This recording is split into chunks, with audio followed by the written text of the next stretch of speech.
I will I will turn it over to Gina. Now, Gina, are you there? I'm here. Can you hear me okay?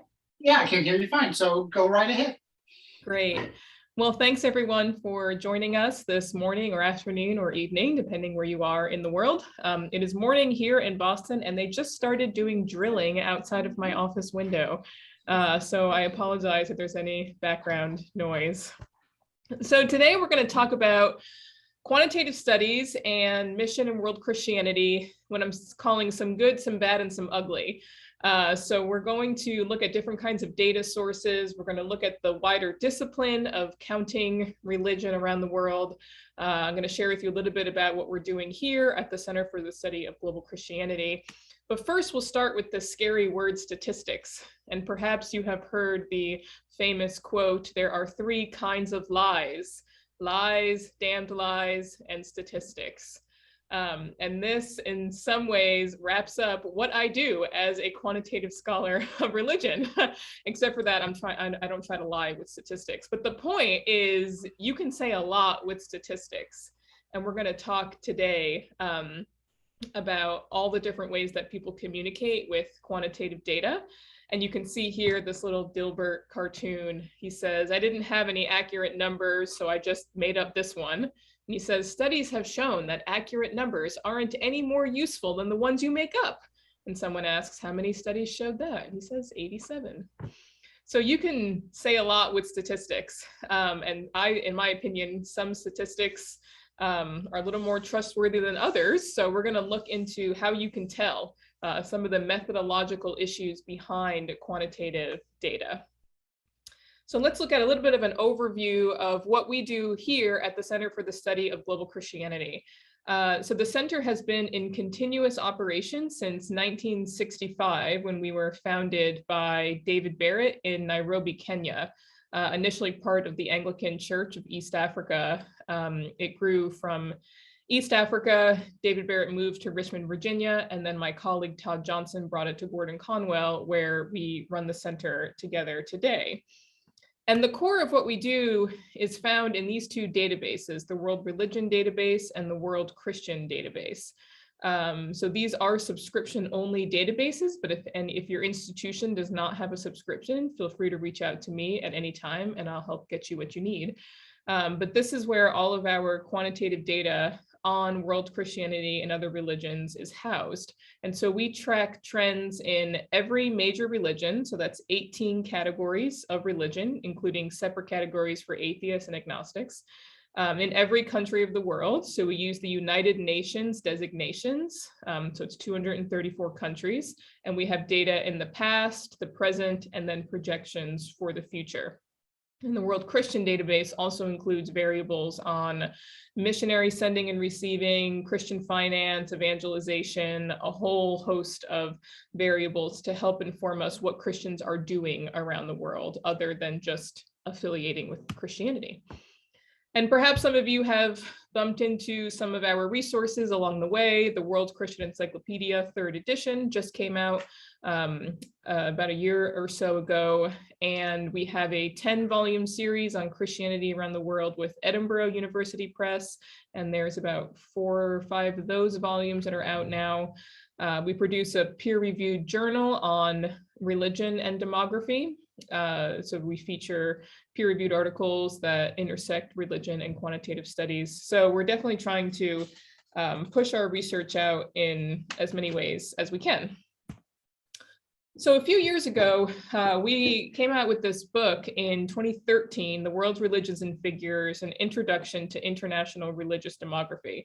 And this was our attempt to put forth a methodology for how we do what we do and why we do what we do as demographers of religion.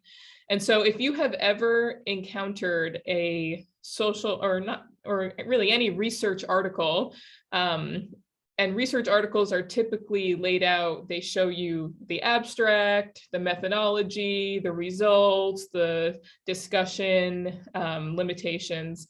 If you've ever skipped the methodology section of an article, this whole lecture is your penance, don't skip the methodology section of an article or a book or a study. Always read the method.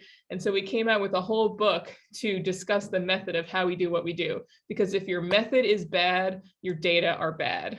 And that's kind of the major takeaway from this lecture is you need to know how researchers are coming up with these data in order for you to know if these data are good or not.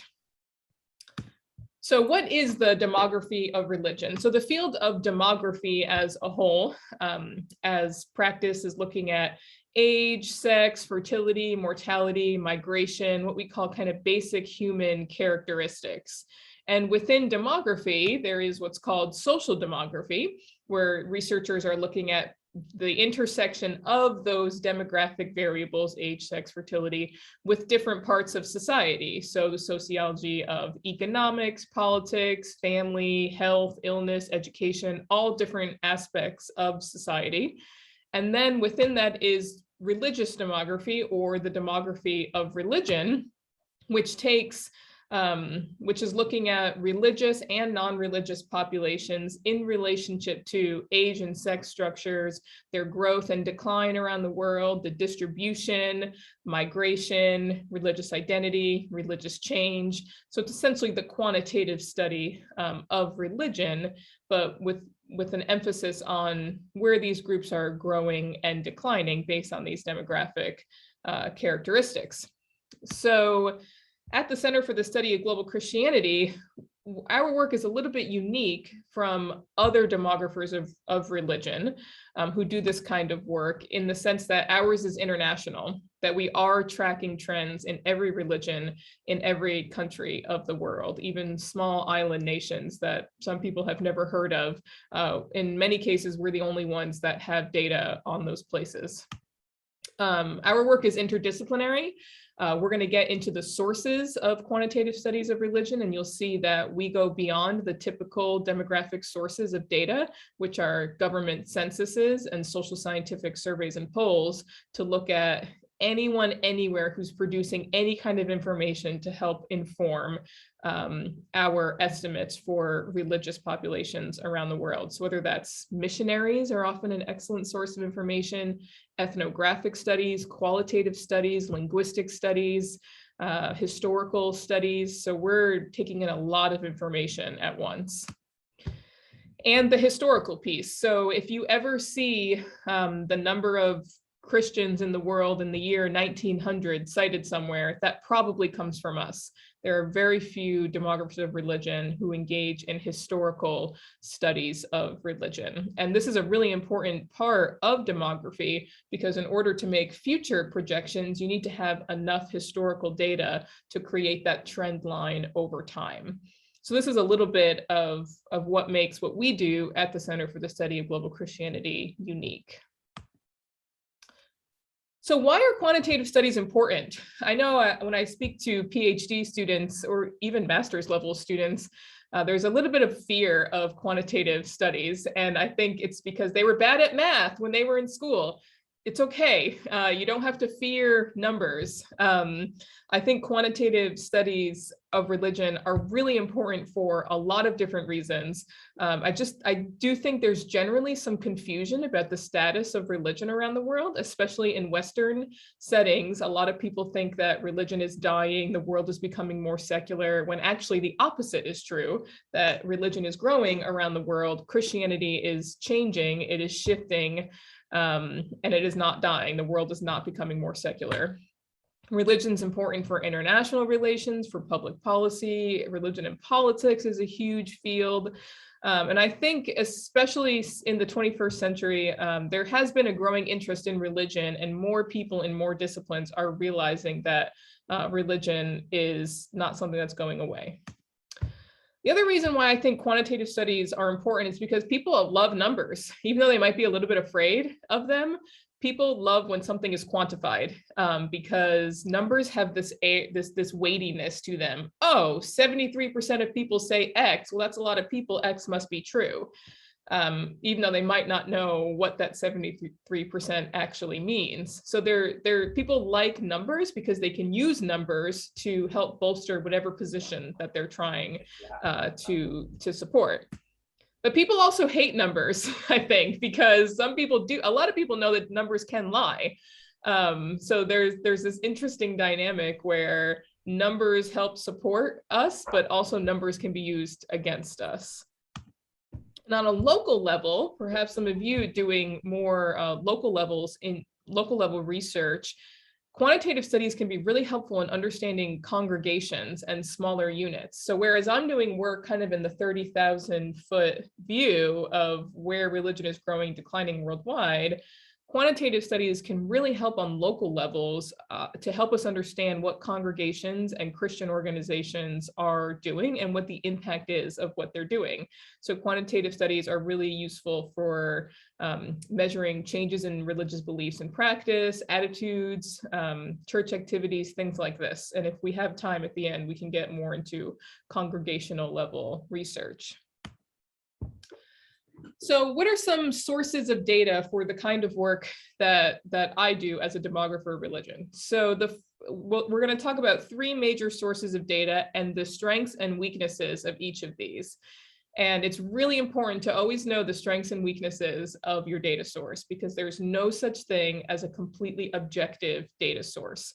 There are problems in every kind of data source that's out there. So the first is government censuses.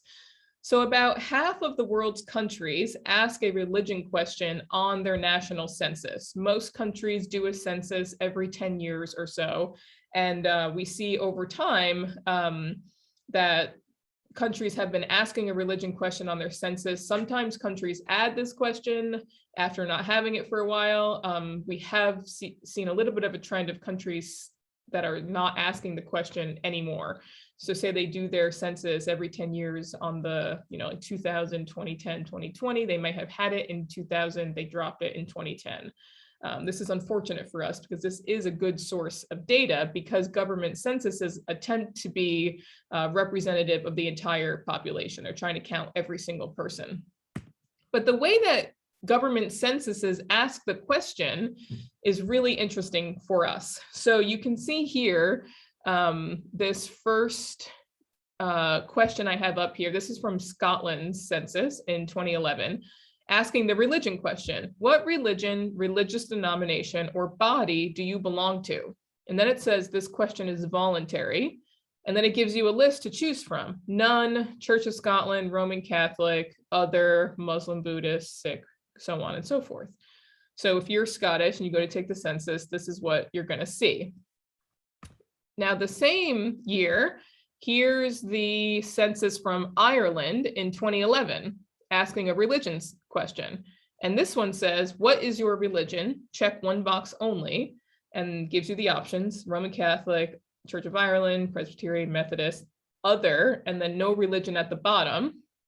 Here's a third example from England in 2011, asking, what is your religion? This question is voluntary, no religion, Christian of all kinds, not split out by different kinds of Christianity, Buddhist, Hindu, Jewish, so on and so forth. So the same year, across three very close places geographically, you have three different ways that the religion question is being asked. So it makes it really difficult to compare these data, because the England and Scotland ones were voluntary. So did everybody answer the question? You have to look at the response rate. And then where the option of no religion is matters a lot. So in Scotland and England, no religion's at the top, and in Ireland, no religion's at the bottom. And people are busy and lazy, if I can say. And so more often than not, people are doing this census form very quickly, and they're just going to check whatever the first one is. So you might get more responses on the no religion choice if it's at the, you will get more responses on no religion if it's at the top versus if it's at the bottom. So the way you ask the question is so important in quantitative studies of religion. Now, if your country does not ask a religion question on the census, there are some other clues in census data that you might be able to use in discerning the religious makeup of a country. So one of those is ethnicity. A lot of places around the world, religion and ethnicity are pretty intricately tied. Now, this isn't the case everywhere, but again, we're looking for clues. So for example, here's the USA 2010 census question. This was a horribly confusing question asking about ethnicity. Look at all those different questions trying to get at the respondent's ethnicity.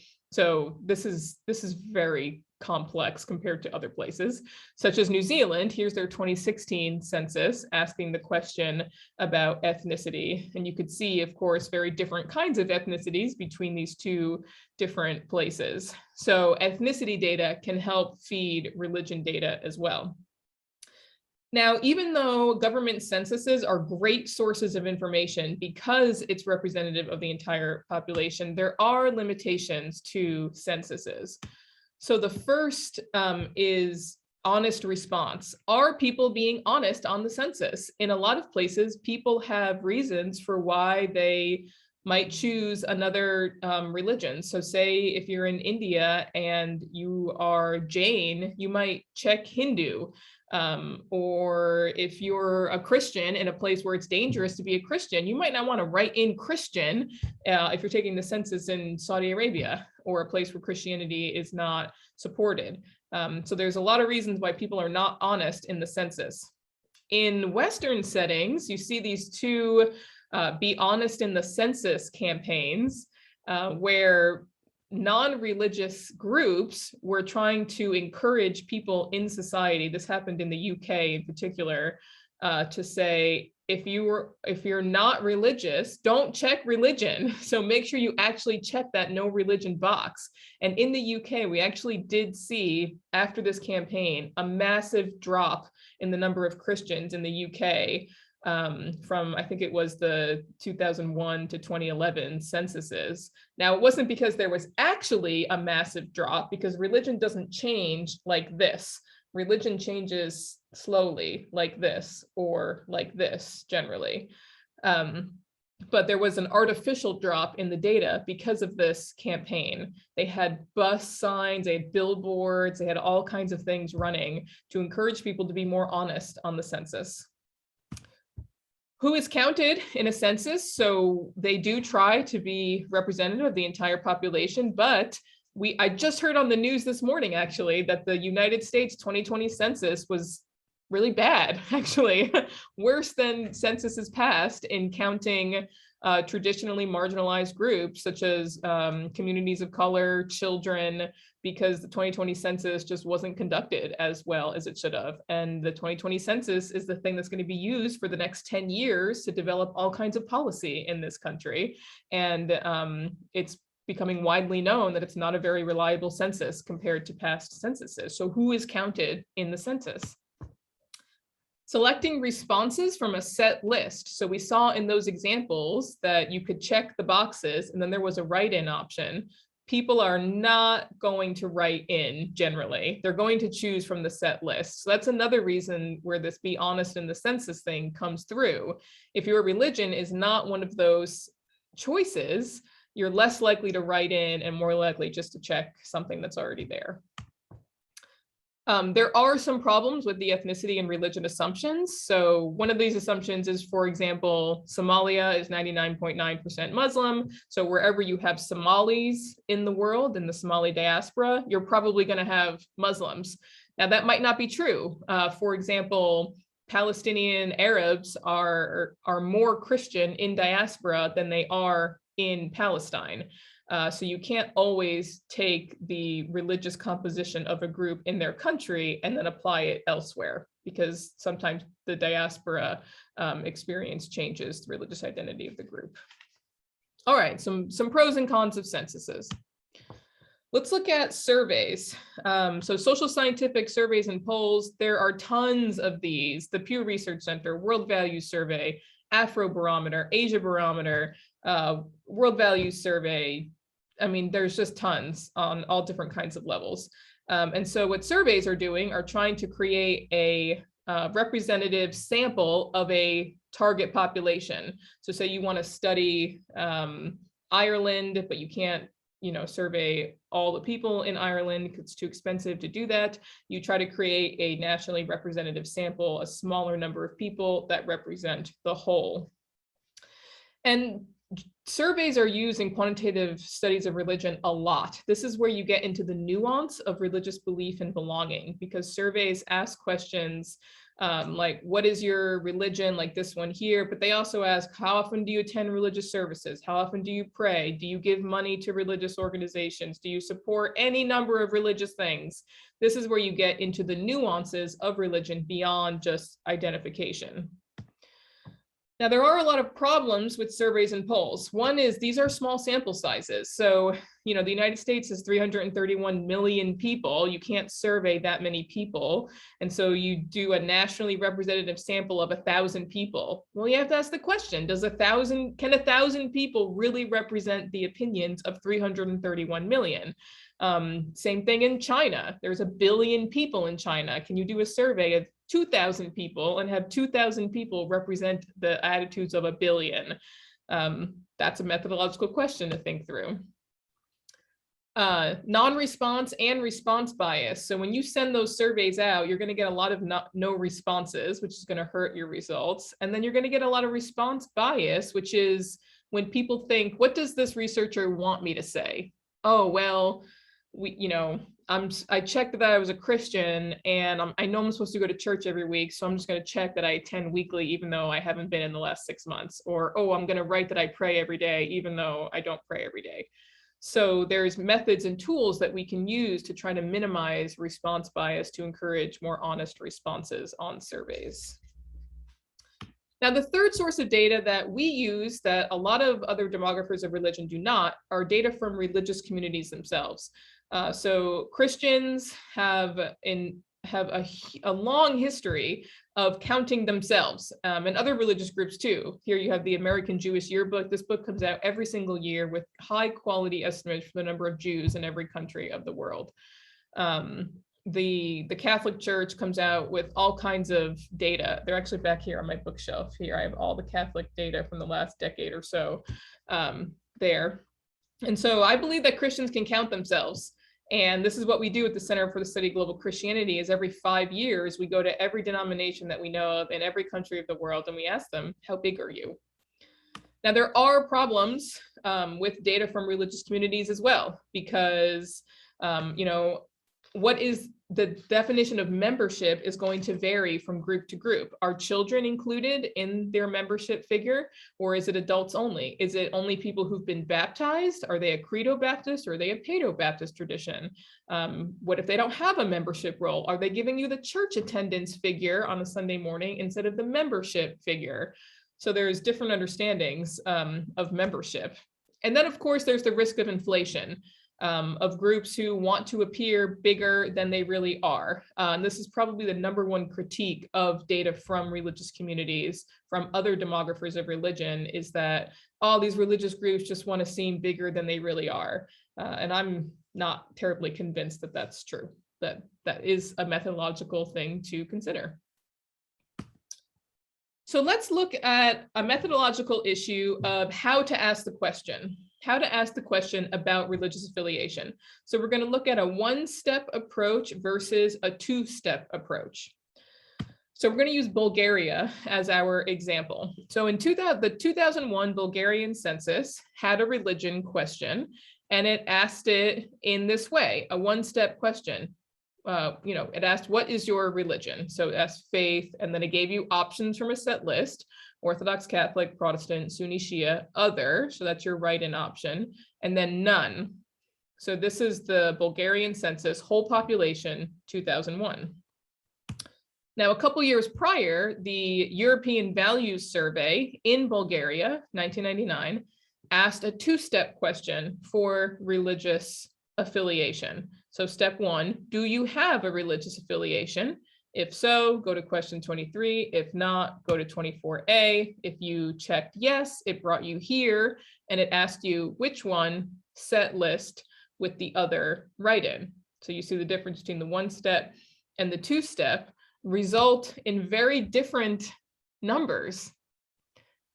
So the 1-step census approach reported that Bulgaria was 83% Orthodox, but the 2-step survey approach resulted in 59% Orthodox That's a really big difference. So you have to ask yourself as a consumer of these data, where is the truth? Is Bulgaria 83% Orthodox, or is it 59% Orthodox? And so that's what we do here, is we take in all these different sources and methods, we scrutinize the methods, and we try to come up with essentially our best estimates for each religion in every country, based on how good are these data or not. But this is why knowing the method behind the numbers is so important. And it can help you if you're reading, say you're researching Bulgaria and you're reading many different kinds of studies and you're seeing many different numbers pop up. You might ask, why are all these places coming up with these different figures? You can maybe start to think like a quantitative researcher and say, let me take a look under the hood and see how are they asking the question. And more often than not, you'll find the reason for different numbers and how they're asking the question. Here's another example of how method is important. So the Pew Research Center came out with this report in 2012 called the Nuns, N-O-N-E-S. I wish they really hadn't used that term, but the nuns on the rise. And they found that 1/5 of the US public is religiously unaffiliated. 1/3 of adults under 30 is unaffiliated, including 13 million atheists and agnostics. Now, I'm pretty active on Twitter. I love Twitter, for better or for worse. And when this study came out, my atheist agnostic Twitter was going crazy because they were so happy to find out how much they had grown. So the American Humanist Association and the Secular Student Alliance and all these groups were just thrilled to find out, like, Christianity is dying and non-religion is growing and look how important we are, blah, blah, blah. And I thought, you guys really aren't reading the method of this study, and you're not reading it very closely, because what this study actually found was that it included 33 million people who say they have no particular religious affiliation. And if you look at this graph here, you see of what Pew is calling the nuns, or the religiously unaffiliated, you have some atheists, a little more agnostics, but then a whole lot of people who say they're nothing in particular. So all the atheist and agnostic groups were interpreting this, that all these people were like them. But when you get deeper into the data, you find out that 68% of these people believe in God. They're not atheists. 58% said they felt a deep connection with nature and the earth. 37% of them said they're spiritual but not religious. So does that mean you cherry pick the parts of religion that you like? Maybe. 21% of them pray every day. And 50% of people who say they rarely attend religious services still retain a religious identity. These are not totally non-religious people. And this is like case in point about, you have to understand the method and you have to understand the communication of data, and the findings of quantitative data, because Pew was trying to say that there was a nuanced approach to the nuns, but it was being received by people in a much different way. So the communication of quantitative data is also really important. Okay, I'm going to do a little segment here on studying evangelical Christianity. And this is where we get into the good, the bad, the ugly. Now I'm using Barna as an example, but I could have used anyone. I could have used my own data for the good, the bad, and the ugly. I could have used the Pew Research Center or Gallup or World Value Survey. I could have used anyone. So this is not a slight on Barna. I respect Barna. I work with Barna. I like what they do. I'm just using them as an example of the good that can come from quantitative studies, the things that are maybe a little questionable, and then the things please don't do. So in studying evangelical Christianity in polling, this is something that is actually quite popular in quantitative studies of religion, is trying to understand who evangelicals are, because it's kind of this wishy-washy group movement within Christianity. So generally, we identify evangelicals by self-identification on surveys and polls. If you say you're an evangelical, you're an evangelical. This is the method that I use. And I like self-identification because it puts the power of definition into the actual hands of the people being studied. I'm a social scientist. I don't want to make theological judgments on the people that I'm studying. So I try to use self-identification as my method. But there's a lot of problems with this because the understanding of these words is changing over time. So a really popular way to ask this is, are you a born again or evangelical Christian? Now, is being born again the same as an evangelical, or are they different, or are these terms changing? What does it mean to be one over the other? So this is one way of trying to figure out who evangelicals are. Now, another way is a theological measuring stick. And my colleagues at Operation World, if you're familiar with them and their work, they actually use this method for counting evangelicals worldwide. And they use David Bebbington's quadrilateral, which comes from this book, Evangelicalism in Modern Britain, A History from the 1730s to the 1980s. And so the Bebbington quadrilateral, maybe you've heard of it, describes evangelicalism in terms of conversionism, activism, biblicism, and crucicentrism.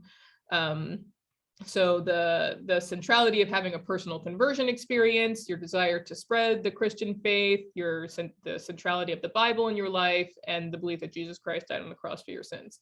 Those four markers are what he identifies in this book as being the markers of evangelicalism. In my opinion, this is weak because it gives the impression that evangelicalism can be pinned down theologically. And there's a lot of questions about the interpretation of these four things. Does the Bible have to be inerrant for you to be an evangelical? Are you allowed to believe that it has errors in order for you to be an evangelical? Do you have to have a particular theory of the atonement to be an evangelical for crucicentrism to hold? Is this a set of boundaries? And if so, who gets to set those boundaries? Can you believe in 2 of the 4 and still be an evangelical, or does it have to be 3 of the 4? There's just too many problems, I think, with this approach. The biggest problem, perhaps, is that this description comes from a historical assessment of evangelicalism in Britain from the 1730s to the 1980s. I'm not quite sure that we can take this historical set of descriptors and apply it to, evangelicalism in Nigeria in the year 2021, or even evangelicalism in the United States in the year 2021. So I'm not quite sure that this holds anymore, but I'm happy to be challenged on that point. And of course, the question of this comes from a Western setting. Should we be exporting a Western understanding of evangelicalism to the rest of the world? So this is how Barna has approached this issue of religion in the United States, or Christianity in the United States, evangelicalism. So here we go. This is from a 2016 study. And what I like about what I'm about to show you is that they're very clear in their definitions. And if you're going to scrutinize method, you have to know what people mean when they use certain terms. So here's their definition of born again Christian. You can read it for yourself. I'm not going to read them all out. Here's their definition of a Bible-minded Christian. And here's their definition of an evangelical Christian. And I got to tell you, when I saw this study, I'm a quantitative researcher and I read methodology all the time, and I was overwhelmed by this. This is a lot. And it seems to me unfair for the consumers of data to have to understand this level of nuance in order to understand what's happening in Christianity in the United States. And you can see the differences in percentage, that only 7% met the evangelical criteria. Such a narrow way. Faith, you see the bolded part. Faith is important. Share your beliefs. Satan exists. Jesus Christ lived a sinless life. The Bible is accurate. There's just a lot of things you have to check in order to be considered an evangelical Christian. And you see at the very bottom, respondents were not asked to describe themselves as evangelical. So to me, we're starting off on the wrong foot with these very narrow definitions and very particular terms. Okay, let's look at a few infographics from this study. So look, here's some good things. Here's what I like about what they did here. The first thing is at the bottom of this infographic, you can see the date that this survey was administered. So January to April 2016. This is really important. You need to know when the questions were being asked. Because if you were to ask these questions January to April, say 2020, you would immediately think to yourself, that was the COVID year. The results might be a little bit different in a pre-COVID versus post-COVID world. And then right next to that, you see the N for the number of respondents. This is also a really important thing that you should look when you're scrutinizing survey data. How many people were asked this question? So this one's 5,137, which is a pretty decent sample size. For comparison, the ones that the Pew Research Center does is usually 30 or 40,000, but it's very expensive to do surveys of 40,000 people. And very few researchers have the capacity to do that. So you end up seeing a lot of surveys with fewer than 5,000 respondents. But what I like about this is that it's pretty clear how Americans experience and express their faith. In the past year, 54% of Americans gave money to a church. That's a pretty clear-cut thing. You know what kind of question they asked. In theory, you could go back to the method of this study and look at the top line questionnaire to see exactly how it was asked. But this infographic is pretty good. 22% of Americans gave money to a nonprofit other than a church. To me, this is good. It's clear cut. It communicates the data well. You have the information you need to know when and how many people answered this question. Here's another example. This one is pretty good too. 75% of Americans in this survey pray to God, 35% attend church, 34% read the Bible, 19% volunteer to nonprofit. This is pretty clear cut. There are some questions that you could ask. And again, you'd have to go back to the method, to the top line questionnaire to see exactly what this means, because it doesn't tell you to what frequency. So 75% pray to God every day, every month, every year. You'd have to go back and look at the questions to get that. But this does give you a sense of the kinds of things that maybe are important to these survey respondents. Okay. So here's another finding from this survey, how Americans affiliate. So remember, this is a survey of 5,000 people. Which again, you can go back to the method and see how they chose those 5,000 people and who those 5,000 people were. Keep in mind, there's 331 million people in America, and this is 5,000 people. How Americans affiliate. You have 73% identify as a Christian, 20% no faith, 6% other, and 1% not sure. And I put this in the bad, again, nothing against Barna, the bad category, because of this no faith slice of the pie. This is where Barna's evangelical bias comes through, because 20% saying that there's no faith is not really quite fair to respondents. Unless they explicitly asked people, do you have faith or do you have no faith? That's a terrible survey question, and I highly doubt they asked that. So to me, reading this, and I'm really scrutinizing here, and this is what I want you to do too, as intelligent consumers of data, to scrutinize what you see. No faith, what does that mean? Is it atheists? Is it agnostics? Is it something else? Is it Catholics? I mean, you don't know. How is Christian being identified? Is it just evangelicals? So to me, this is not good, because it seems to be making a value judgment on a certain segment of respondents by saying that they have no faith. And that's also not in line with other kinds of surveys I see about religion in the United States. Here's another example of this. How Americans practice their faith, 55% churched and 45% unchurched. These are Christian words. This is Christianese. This is bad. This is not good social scientific, this is my opinion, this is not good social scientific research and communication of research. What does it mean to be churched? And what does it mean to be unchurched? These are not words that make sense to a larger population other than evangelical Christians. And I feel like in quantitative studies, we want to make our research applicable to the broadest audience as possible. So you'd have to definitely go back to look at what churched and unchurched means. Is this attendance? Is it membership? Is it frequency of attendance? This to me is a meaningless graphic because I have no idea what it means. And I'm a Christian. I'm a Christian researcher. This is my jam. This stuff is my field, and I don't know what this graphic means. There's no hope, I feel like, for other people to understand what it means. Okay, here's some ugly. Maybe the last one was kind of ugly too, but how Americans practice their faith. 48% post-Christian, 31% practicing Christians, and 41% non-practicing Christians. I don't know about this. This seems like a definite value judgment to me. Again, you have to look up what post-Christian means. Does it mean you were baptized as a baby and now you're not, or you don't go to church anymore, or you don't pray? Like, what makes you post-Christian? Is it as a child you said you were a Christian and now you don't identify as a Christian? What does it mean to be practicing? What does it mean to be not practicing? There's a lot in this graph. It is not nearly as clear-cut as the ones in the beginning were. So there's too many methodological questions for me for this particular one.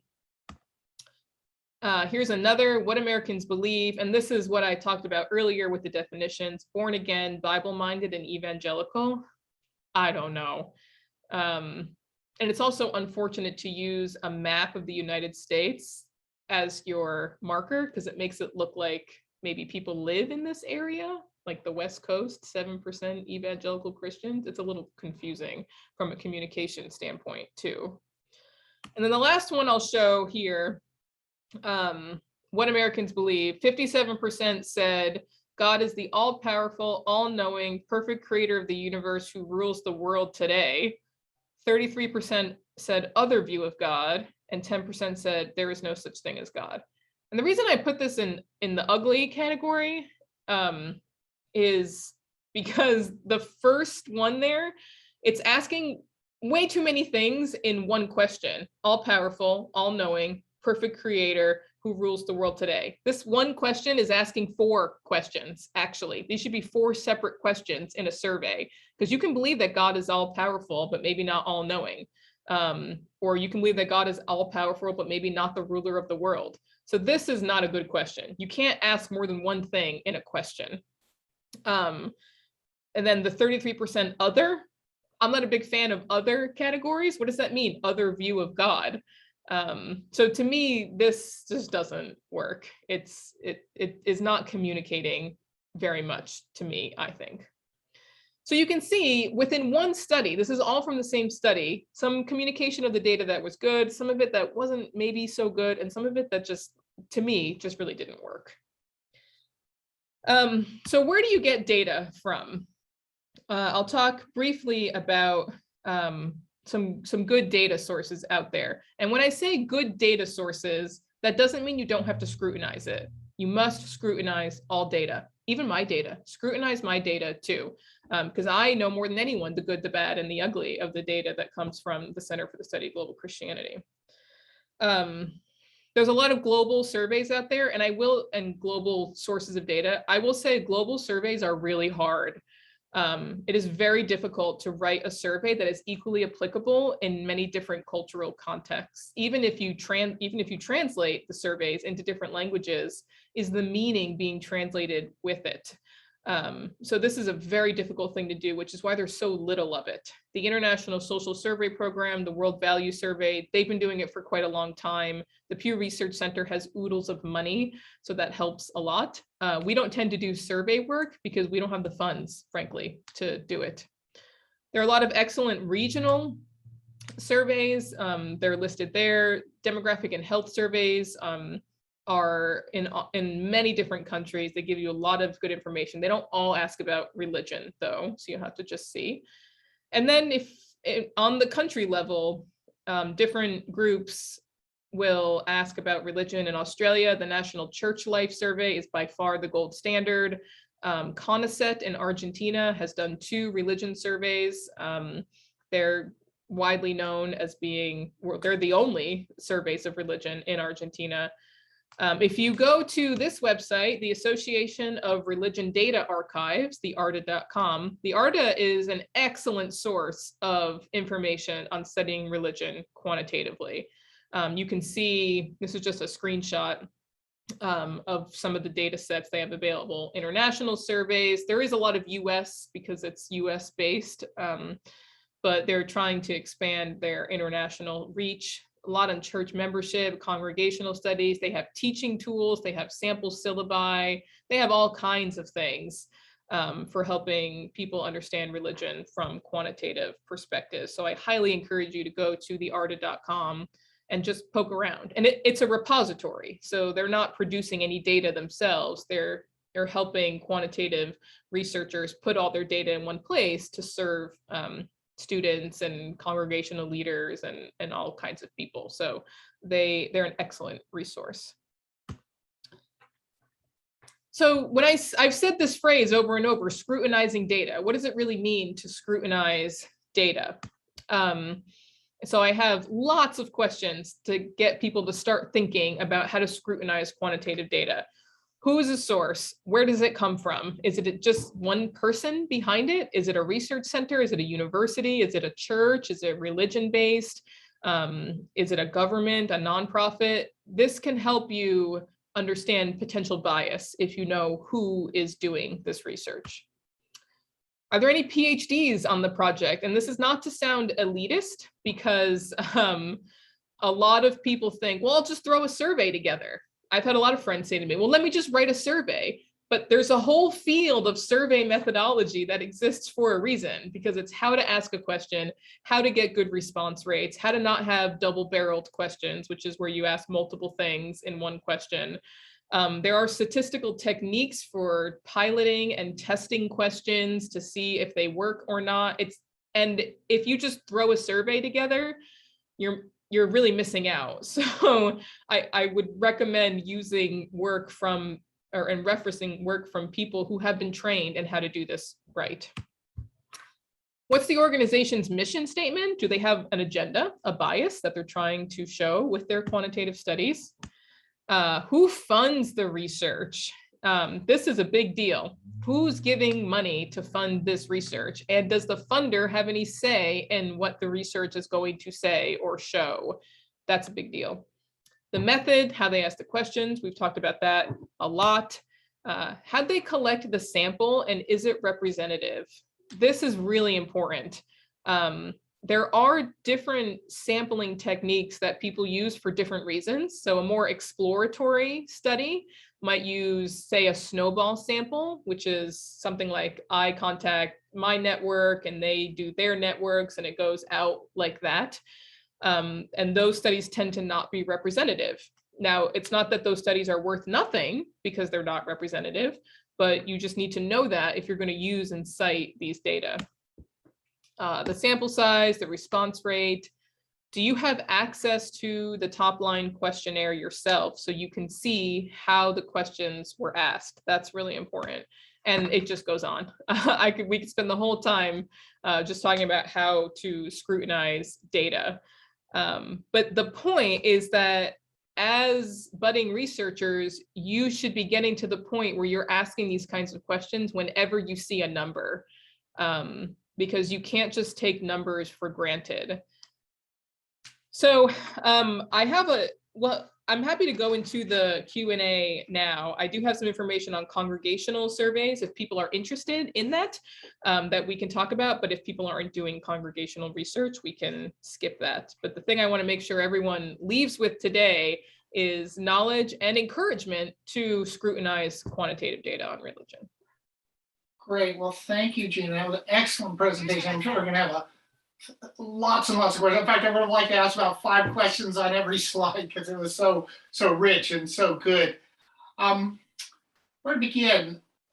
You know, one thing I think about as you're going through your slides is, as a researcher yourself, how do you balance all these information sources coming together to make any kind of statement as to what's actually going on out there? I mean, it's really tough, especially world surveys of Christianity, because the data you're going to be getting out of China is going to be really different than data you get out of Singapore or that kind of thing.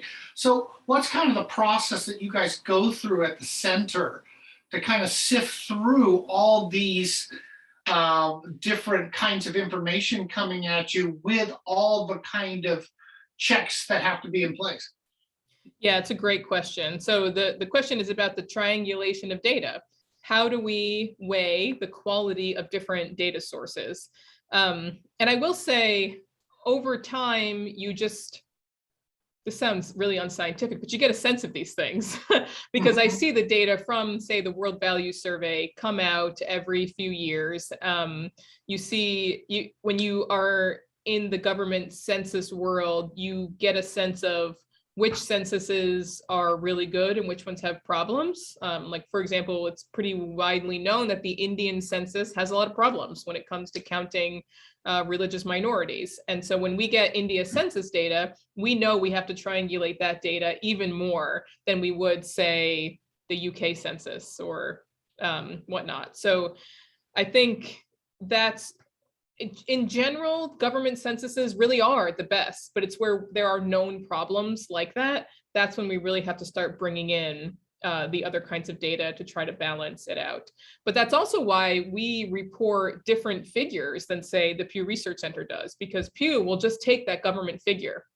Even though they might know that there are problems with the census, their method is a little more restrictive and ours is a little looser when it comes to other data sources. So we can say, well, we've talked to a dozen missionaries on the ground and a dozen people who are really familiar with the situation in XYZ country, and we're going to report this higher number of Christians as a result. So it is a very tricky business, I will say. We'll go with Marina. Go ahead. Yeah, thank you very much for your presentation. Yeah, and I just wanted to point to pick up on what some of the things that you have said, and also from my perspective. So my question is basically from the margins. So you have said that your survey, your world survey, and you especially mentioned I think the Global Atlas, which was published which came out in 1910, and you said it's unique, and its uniqueness is its internationalist aspect, because you have data on religions in different parts of the world, even in corners where people do not have data. And you're talking about, you go to every Christian community of the world and you even try to get more information about them so that you can update your data. Now here comes my question. From a person who have always felt invisible since the Atlas came out, because Mizoram, which is one of the state known as the Christian state in the northeast part of India, where 90% of the population is Christian, do not find place in the Global Atlas, which came out in 1910. And I'm sure that Todd Johnson would not say that he doesn't know the Mizos. So my next question is, when the companion to the Atlas was made, I was made one of the consulting editor for Southeast Asia volume. And there I made sure that Mizoram was mentioned. So how do you corroborate this, places of name and, the reasons that come out in the two books? So I just wanted to, I know it's not about so I'm just wondering how do you take a decision on which place, on which region you would focus on when you talk about the data and the survey, the world survey of Christian communities, and you also talk about you have problems with India, and I'm wondering, do we figure there at all? Because majority of the Indian communities come from South India and from the Northeast. Great, thank you, Marina, for your careful look at what we're doing and for participating with us on the project. And so I will say, in every single map of Christianity in India, it's shaded percent Christian by province. So you would see Mizoram shaded. Okay, well, we can talk about that later, but I mean, I could go to the World Christian Database right now and it'll show what percent Mizo Christian that each province is. So we have Christianity by province in every single country. So I'd be happy to talk with you further about that. It is pretty widely known among world Christianity circles that Mizoram has a higher percent Christian, that the Northeast there has that. So But the larger question is we do, when we make global surveys, we do have to make a lot of choices about who we talk about and who we don't, because we can't talk about all the world, every single 2.5 billion Christians in the world. Now the World Christian Encyclopedia has a country entry for every country of the world. And we worked with people who are familiar with every country to come up with a representative story of Christianity in that country. But that's also a limited product. I mean, it is 1,000 pages, but we can only say so much about each place. But in the quantitative assessment, we really do our best to be representative. So if you feel like we're missing something, please reach out to us and we can try to remedy that. So I'd be happy to speak with you more about that. You're muted, Marina. So go ahead and make one last comment, then we'll go to just a comment. It's not a question, but something that just came into my mind, whether that figures at all as to why Mizoram was totally invisible in the global atlas. I was wondering whether the missionaries who came there were the Welsh missionary who are not so well known. So is it perhaps because of the missionaries and the mission organizations that work in Mizoram was not so well known, the reason why Mizoram was missed out? Just a question in my mind, not for you to answer. Yeah, thank you. Yeah, I mean, I can't speak to the 1910 Atlas. We weren't involved. Okay, well, let's go to the seminar room, and there's a question there. Go ahead and mute Wei Chun, and whoever's there, ask your question. Yeah, thank you for your presentation. In your example of bad and ugly and all of that, is that the data, like how you scrutinize the data, or is the interpretation of the data? You know, like as a researcher, you try to tell a story, right? So is that how you ask the question, or is that how you interpret what the results is? You know what I mean? Is there, yeah. Mm-hmm. That's a great question. Thank you for asking it, because it is true that numbers don't just exist on their own. They have to be interpreted. And Right. So part of my problem with those slides that I showed you is the interpretation of the data. So that particular study, I don't think it had public access, so I couldn't see everything. So for that particular study, Barna was putting out just those things that I showed you. It was their interpretation of the data. And to me, it was interpreted in such confusing and unclear ways that it wasn't helpful anymore. So It's about scrutinizing the data itself, which is where you look at the questions and whatnot, but also, is this the story that should be told with data? That is honestly just as important, I think, because people often can't interpret it themselves. That's why we are here, scholars, to help interpret for them. And just slightly piggyback on that, then how you triangulate your claims, right? Like, so you said your center is unique in that you use qualitative data to inform quantitative. So is there a trend that you guys use more mixed method to present these numbers, around the world? Like, what is your opinion of that? Yeah, another great question. So generally, I would say we are quantitative researchers, but we are mixed methods in the sense that we allow qualitative to help inform us, especially where there are gaps. Now, that's not to say we're not trying to generalize with qualitative information. You can't do that. But it does help inform us if there's a question mark about something somewhere. Okay, well, these qualitative studies say X, Y, Z, so maybe that gives us an indication of something. That's really as far as we can take it. But I think there tends to be a huge divide between qualitative and quantitative, and we want to try to bridge that a little bit to say these can inform one another. Yeah, I think that's the trend anyway. So since there are many people, I have one more question that in the PhD world, in the US, in seminaries in US and even here, that we do more qualitative research.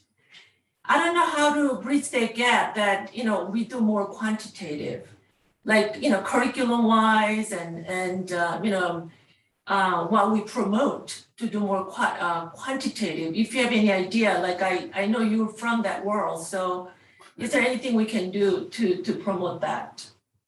Yeah, I think we need to stop telling people that quantitative research is scary or more difficult. I honestly, I think people, oh, statistics, they're scary. Yeah, statistical methods can be difficult to learn, but we also have a lot of machines now. I don't do math on a calculator anymore. We have tools that can do math for us. We have machines that do a lot of this for us. So it is not quite as bad as it used to be. I think I'd like to say that. Okay, let's go with Melissa. Go ahead. Hello, Gina. Thank you very much for your presentation. In my thesis, I chose in one of my chapters to quote the CSGC. You reference on your website, you have a question and answer where you talk about what percentage of pastors worldwide have theological training. And your organization states in its little blurb, and then it gives a link, that of all the Christian traditions worldwide, you estimate that 5%, 250,000 of them have formal theological training. So 5% of all Christian traditions have formal theological training. And then you do refer to a global survey on theological education. And you specifically say our global survey on theological education, which I think means the CSGC's global survey on theological education. But the link is broken. So that needs to be fixed. Yeah, thank you. But I do think that, but I would like to track down where the methodology on this number. And so, I mean, it's a fascinating statistic, but you've made us well aware during your presentation of some of the pitfalls of looking at a number like that and quoting it. So I'm getting ready for a Viva in a few months, and I would like to be able to answer my examiners if they ask me about that number, so I'm not left saying, yes, well, the CSGC said so.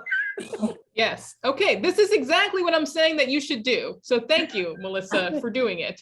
And that number in particular is a very educated guess, if I can just say, between us who are all friends now. This is something that we get asked about constantly, is the percent of pastors with theological education. And the Global Theological Education Survey was one that we did in partnership with a couple other centers. And the results, I think, are still in the World Christian Database. And so it did come from that survey. And I will fix the link, but I'll tell you straight up, to be honest with you, that even if you clicked that link, you wouldn't be able to find that 5%. So I can have a conversation with you and email with you about that, but it is really just a pure educated guess that Todd Johnson came up based on those survey findings. So it is a very tenuous number, and it's not something I would take to the bank. And that's just the reality. Remember I said there's good and bad and ugly, even in my own data. That's probably the ugly. So thanks for pointing out that one of the ugliest things that we have floating around online. My intention. I was actually trying to get at the method. I know you were, which is why it's so perfect. So thank you. Call Todd Johnson. Call Todd Johnson. Yeah. I would like to follow up with you by email and get Yes. as close to it as I can. So yeah. Maybe Tom, please share my I email can link address. you, Melissa. We'll do that. Yeah. Yin Xuan, good to see you. Go ahead and ask your question. Thank you very much, Tom. Thank you, Gina. This is really fascinating. I guess I'm one of the few pure quantitative and survey guys in this room. So yeah, so I'm now based at London School of Theology, leading a national survey on Christianity amongst Chinese people in Britain.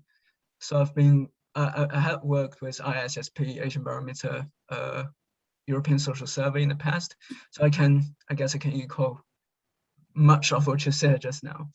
I'm actually very impressed by, on hearing you say, Gordon-Conwell has established such a wide collaborative network with people from all over the globe. I guess one thing we struggle with while we are trying to develop a global social survey is that it's just hard to work with people because there are so many countries and each country has different contexts. Particularly in Asia, things can get more complicated. So just one very quick question. I just wonder how you make all this happen. How can you be such a powerful framework even to those small islands, as you say? So what's your key to success? That is a great question. Thank you for asking it. So it is not easy to maintain all these relationships, and that's what they are. It's relationships. So one thing that helps us is that we have been going in continuous operation since 1965. And David Barrett built a network in the 1970s and 80s. Todd Johnson built a network, and I'm building a network of my own, building off of each other's network. So the fact that we have all these years of publications, it does give us some credibility, but that doesn't necessarily mean that everybody wants to work with us. So when we were doing the World Christian Encyclopedia, I emailed people in literally every single country of the world. I even got someone at the Vatican to review the Holy See article for the encyclopedia. And for every 10 emails I sent, I got one back. And even within that, I'll give you an example from Asia. So the Vietnam article in the World Christian Encyclopedia, sent it out to a bunch of people. I got one response back saying, "This is the best overview of Christianity in Vietnam I've ever seen. Thank you so much. I love it." The next day, someone else emailed and said, "This is the worst article I've ever seen on Christianity in Vietnam. Please don't publish this. It's terrible. Here's all the problems with it." And I thought, this is the work. You can't make everyone happy. I think that's another thing I've been learning along the way is when you work with hundreds and hundreds of consultants around the world, not everyone's going to agree on what it should look like. But this is not unexpected. So if I may just ask a follow-up question. So in my experience, how you connect with people will significantly affect your sampling, basically. So what happens, for example, in India, because it's quite decentralized, you have different states. So once we are connected one state, it's just hard, well, resource-wise, of course, to get connected with another state. But of course, when you sample, you're just sampling one state. The same case applies to China. So, and of course, the representativeness and reliability of each data is strongly,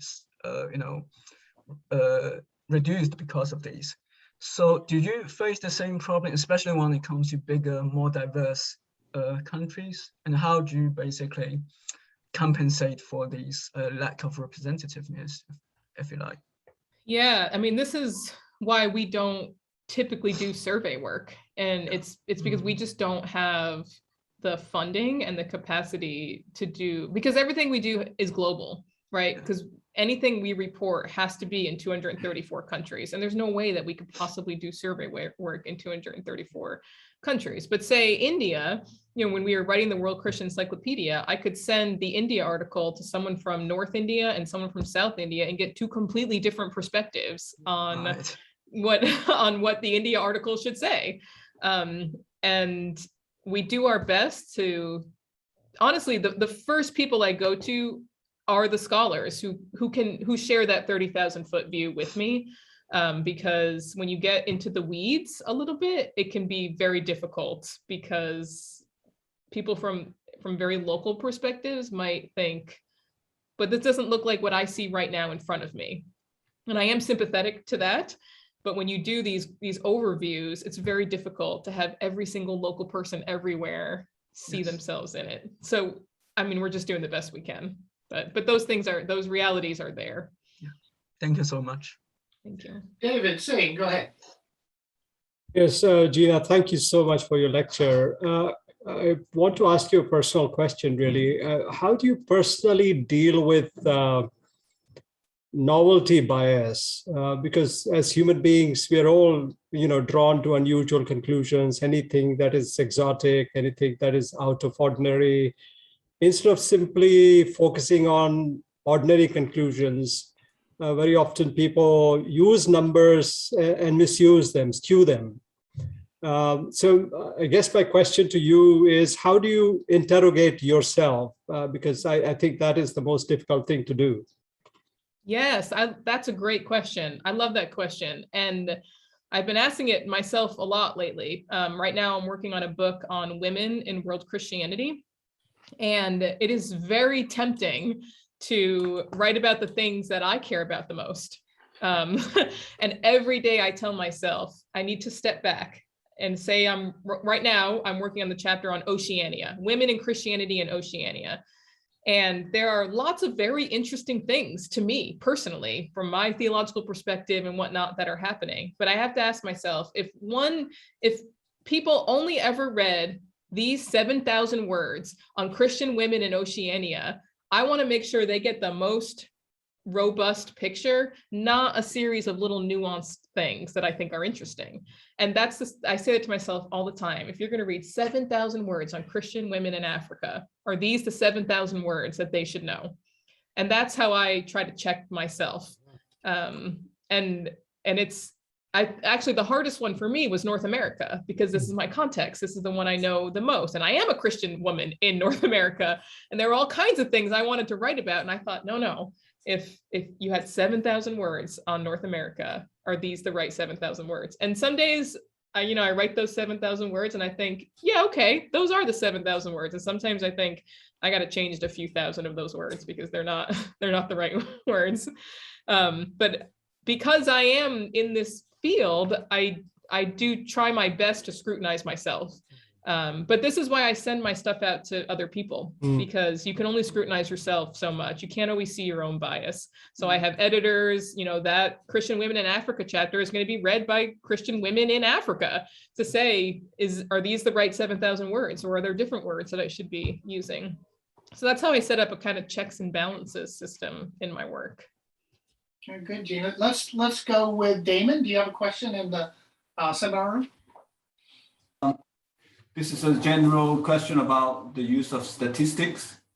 There's a well-known saying that correlation is not the same as causation. When we see something correlated to something else, there is a temptation to draw a connection.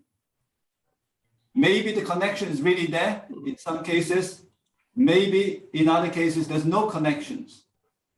For example, say after a certain event, hundreds of thousands of missionaries went to a certain country, and 5 years later, the percentage of evangelical Christians went up by 10% or something. But there are two numbers.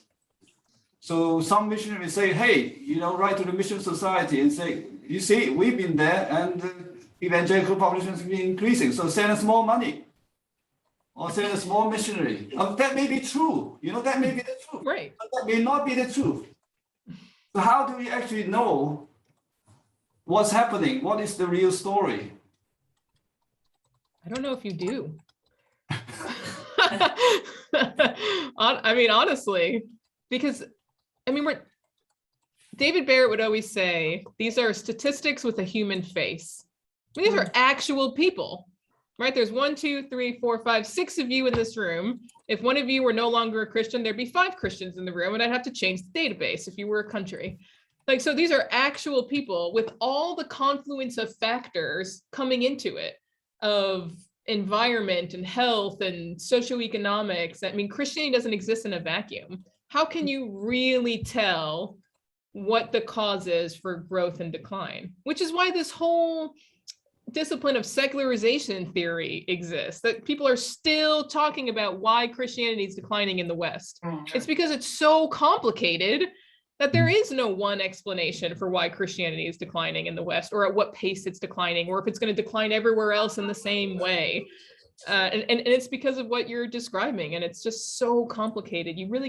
I don't think you can pin it down. We can have a confluence of ideas that contribute to our understanding, but this may be where the mixed method is coming in. because number on its own can be interpreted in so many ways. And perhaps the qualitative research can give us more, some of the stories, the detailed story instead of just number. That might actually give us more clue. So I think the two methods coming together may help us to get nearer to the truth of what's happening. I think so. I think the kind of emerging field of lived religion, for a quantitative researcher, when I'm studying literally billions of people, and then I read a book about 35 people and their experience with religion, my gut reaction is, what can 35 people tell us about anything? But then when you actually read it, you're like, okay, it's not just 35 people. This could be indicative of trends.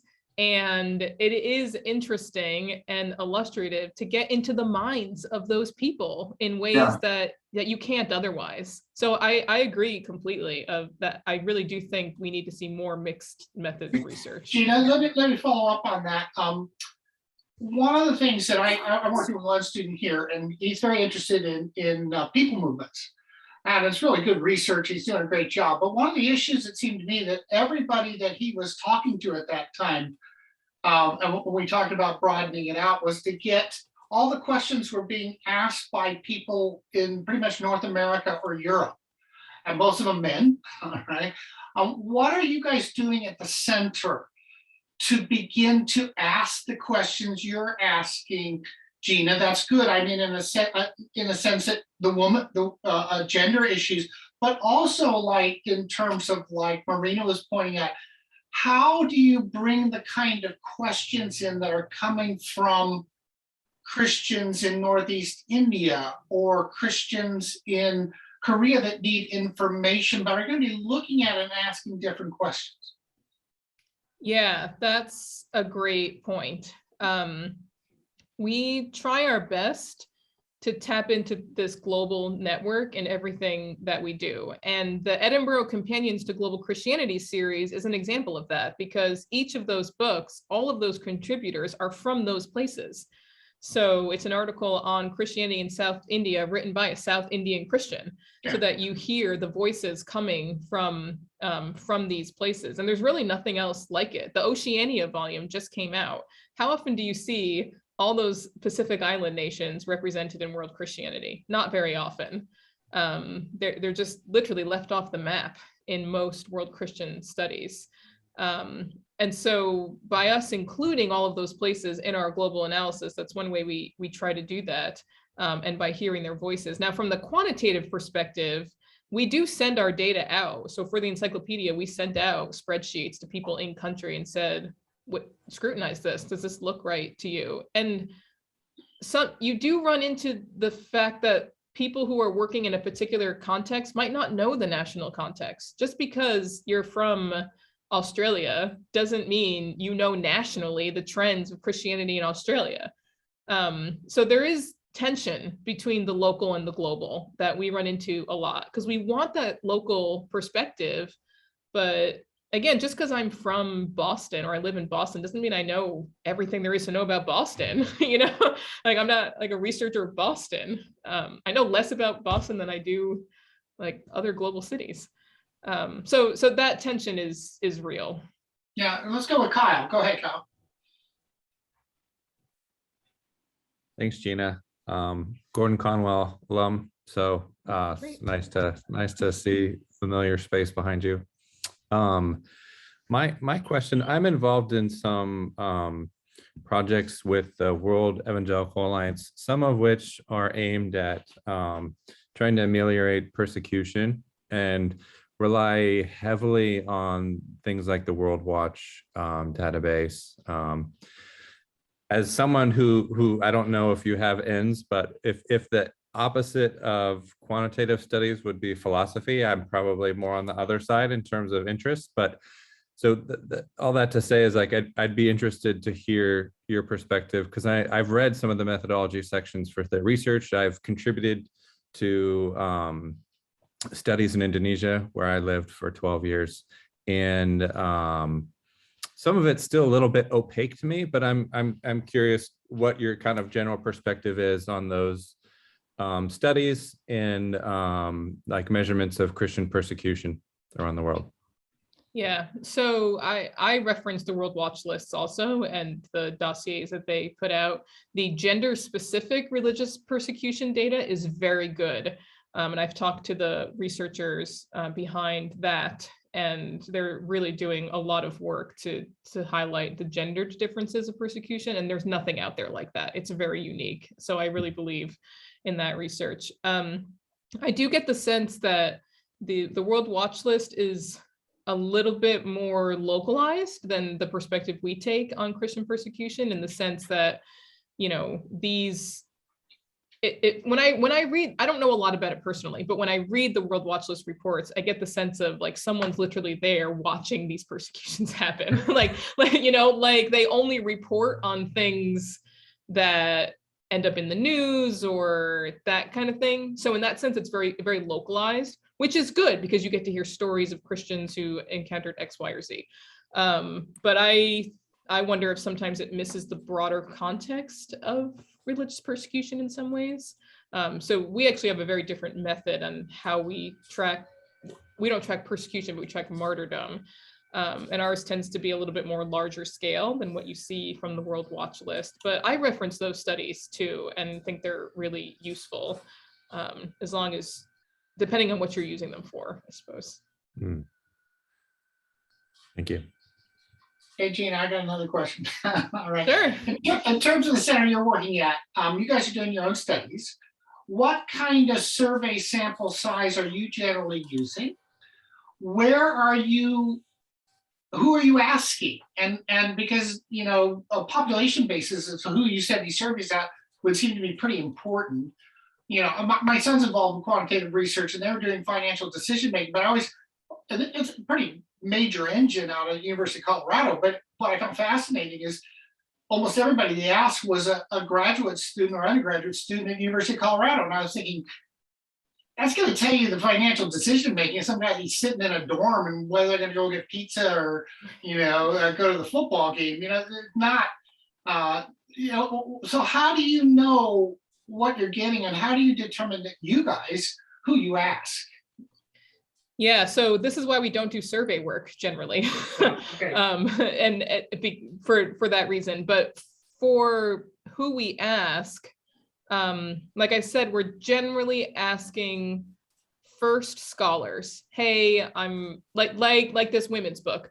I'm going to send it to the Women in Christianity in Africa chapter. I can't send it to my local friend living in Nairobi, because she's not going to have that you know, regional view of what's happening. She can speak, if I'm interested in what's happening in Nairobi or in Kenya, she'd be great. So we have to find the people first who have that 30,000 foot view. And then we can also send it to some local people. And that includes missionaries, lots of contacts with missionaries, because they know what's happening on the ground, especially with religious change. So we're trying to hit both, really. So you would send out a survey to a person in Nairobi who would send it out to a whole group of people. So you have like a number of 5,000 or 6,000 persons you're getting responses from. Is that right? No, but it's not a survey. Like I don't send out surveys. Okay. So if I'm writing an article or if it's like a spreadsheet of data, like for the Encyclopedia, we send that out for review. Yeah. I'm talking about the initial study, though. I mean, you know, you're Gordon. I'm sure there's some people doing some quantitative research. How are they determining? There's no one else doing quantitative research here. All right. I'll see, that was the question. Well, we're interested in doing that. We're interested in OCMS actually doing some quantitative research where we're setting up sample groups, where we're sending out questionnaires, where we're collecting data and wanting to do it well. And we got some work to do on this, but it's something we're very keenly interested in and wanting to do it well going forward. So, yeah, we'll have to think about that because, you know, as you showed so well, there are so many variables in terms of questions, how you ask questions. Are these good questions? You know, are we actually getting the data we think we're getting? That kind of stuff. So, yeah. Let me give you an example, though, of a study I discovered a couple weeks ago. I was at a conference and there's this group, I forget what it's called. I'll email you the link to it, but Yeah. it's from Cassius College in Buffalo, New York. They're doing a mega church in the Global South study, and they got millions of dollars. Okay. This kind of research costs millions of dollars apparently to do.